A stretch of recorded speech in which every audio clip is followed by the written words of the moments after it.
दोस्तों, संस्कार मनुष्यों के लिए परम आवश्यक होते हैं। संस्कार ही एक साधारण मनुष्य शास्त्रों के अनुसार मनुष्य जीवन के लिए कुछ आवश्यक नियम बनाए गए हैं, जिनका पालन करना हमारे लिए आवश्यक माना गया है। मनुष्य जीवन में हर व्यक्ति को अनिवार्य रूप से 16 संस्कारों का पालन करना चाहिए। यह संस्कार व्यक्ति के जन्म से मृत्यु तक अलग अलग समय पर किए जाते हैं। दोस्तों, प्राचीन काल से इन 16 संस्कारों के निर्वाहन की परंपरा चली आ रही है। हर संस्कार का अपना अलग महत्व है। जो व्यक्ति इन 16 संस्कारों का निर्वाहन नहीं करता है, उसका जीवन अधूरा माना जाता है। दोस्तों, हिंदू धर्म में जो पहला संस्कार किया जाता है वह है गर्भ धारण संस्कार। यह एक ऐसा संस्कार है जिससे हमें योग्य, गुणवान और आदर्श संतान प्राप्त होती है। शास्त्रों में मनचाही संतान प्राप्ति के लिए गर्भ धारण संस्कार किया जाता है। इसी संस्कार से वंश की वृद्धि होती है। हिंदू धर्म का दूसरा संस्कार है दोस्तों पुंसवन संस्कार। गर्भस्थ शिशु के वैदिक और मानसिक विकास के लिए यह संस्कार किया जाता है। पुंसवन संस्कार के प्रमुख लाभ ये हैं कि इससे स्वस्थ, सुंदर, गुणवान संतान की प्राप्ति होती है। तीसरा संस्कार है सीमांतोन्नयन संस्कार, जिसे साधारण भाषा में सीमांता संस्कार भी कहा जाता है। दोस्तों, यह संस्कार गर्भ के चौथे, छठवें और 8वें महीने में किया जाता है। इस समय गर्भ में पल रहा बच्चा सीखने के काबिल हो जाता है। उसमें अच्छे गुण, स्वभाव, कर्म का ज्ञान आए, इसके लिए माँ उसी प्रकार आचार विचार, रहन सहन और व्यवहार करती है। हिंदू धर्म में किया जाने वाला चौथा संस्कार है दोस्तों जात कर्म संस्कार। बालक का जन्म होते ही इस संस्कार को करने से शिशु के कई प्रकार के दोष दूर होते हैं। इसके अंतर्गत शिशु को शहद और घी चटाया जाता है। साथ ही वैदिक मंत्रों का उच्चारण किया जाता है ताकि बच्चा स्वस्थ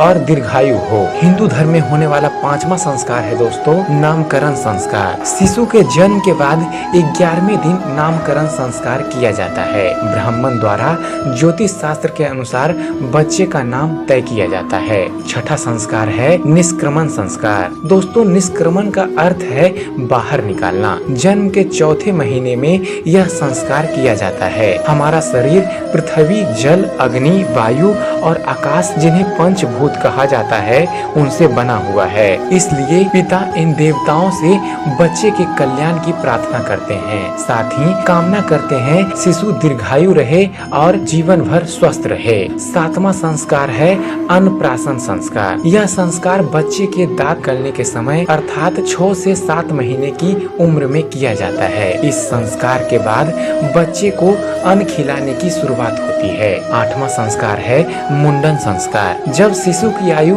1 वर्ष की हो जाती है दोस्तों, तब या 3 वर्ष की आयु में या 5वें या 7वें वर्ष की आयु में बच्चे के बाल उतारे जाते हैं, जिसे मुंडन संस्कार कहा जाता है। इस संस्कार से बच्चे का सिर मजबूत होता है तथा बुद्धि तेज होती है। साथ ही शिशु के बालों में चिपके कीटाणु नष्ट होते हैं, जिससे शिशु को स्वास्थ्य लाभ प्राप्त होता है। हिंदू धर्म में किया जाने वाला 9वां संस्कार है विद्या आरंभ संस्कार। इस संस्कार के माध्यम से शिशु को उचित शिक्षा दी जाती है। शिशु को शिक्षा के प्रारंभिक स्तर से परिचित कराया जाता है। 10वां संस्कार है कर्ण वेध संस्कार। इस संस्कार में कान छेदे जाते हैं। इसके 2 कारण हैं। एक आभूषण पहनने के लिए, दूसरा कान छेदने से एक्यूपंक्चर होता है। इससे मस्तिष्क तक जाने वाली नसों में रक्त का प्रवाह ठीक होता है।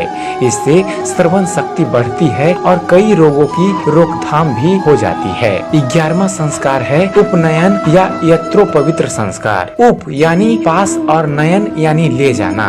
गुरु के पास ले जाने का अर्थ है उपनयन संस्कार। आज भी यह परंपरा है। जनेऊ यानी यज्ञोपवीत में 3 सूत होते हैं। ये 3 देवता ब्रह्मा, विष्णु और महेश के प्रतीक हैं। इस संस्कार से शिशु को बाल ऊर्जा और तेज प्राप्त होता है। 12वां संस्कार है वेदारंभ संस्कार। यह संस्कार व्यक्ति के पाठन और पठन के लिए ही है। इसके अंतर्गत व्यक्ति को वेदों का ज्ञान दिया जाता है। हिंदू धर्म में किया जाने वाला 13वां संस्कार है केशांत संस्कार। केशांत संस्कार का अर्थ है केश यानी बालों का अंत करना, उन्हें समाप्त करना। विद्या अध्ययन से पूर्व भी केशांत किया जाता है। मान्यता है गर्भ से बाहर आने के बाद बालक के सिर पर माता पिता के दिए बाल ही रहते हैं। इन्हें काटने से शुद्धि होती है। शिक्षा प्राप्ति के लिए शुद्धि जरूरी है ताकि मस्तिष्क ठीक दिशा में काम करे। पुराणों में गुरुकुल से शिक्षा प्राप्ति के बाद केशांत संस्कार किया जाता था। 14वां संस्कार है समावर्तन संस्कार।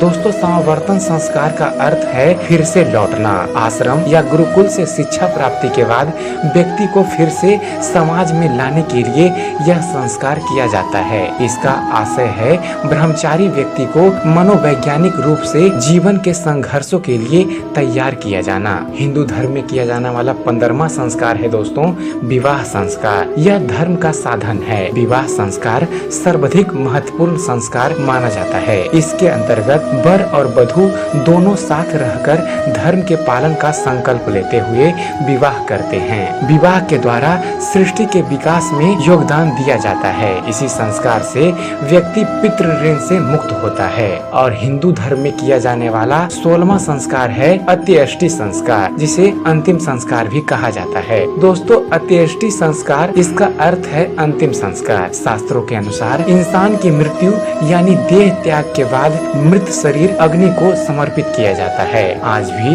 शव यात्रा के आगे घर से अग्नि जलाकर ले जाई जाती है। इसी से चिता जलाई जाती है। आशय है विवाह के बाद व्यक्ति ने जो अग्नि घर में जलाई थी उसी से उसके अंतिम यज्ञ की अग्नि जलाई जाती है। कहने का एक तात्पर्य यह भी है कि सनातन धर्म एकमात्र ऐसा धर्म है जिसमें व्यक्ति को जन्म से लेकर मरण तक संस्कारों पर चलना ही सिखाया जाता है। सनातन धर्म अत्यंत प्राचीन होते हुए भी आज भी वैज्ञानिकता से भरपूर। तो दोस्तों, उम्मीद करता हूँ आपको ये वीडियो अच्छा लगा होगा। दोस्तों, मेरे चैनल को सब्सक्राइब करना ना भूलें। वीडियो के नीचे दिए गए रेड कलर में जो सब्सक्राइब लिखा हुआ बटन है उसको प्रेस करें और मेरे नए वीडियो की नोटिफिकेशन सबसे पहले पाएं। तो दोस्तों, मिलते हैं एक और वीडियो के साथ। तब तक के लिए जय हिंद, वंदे मातरम।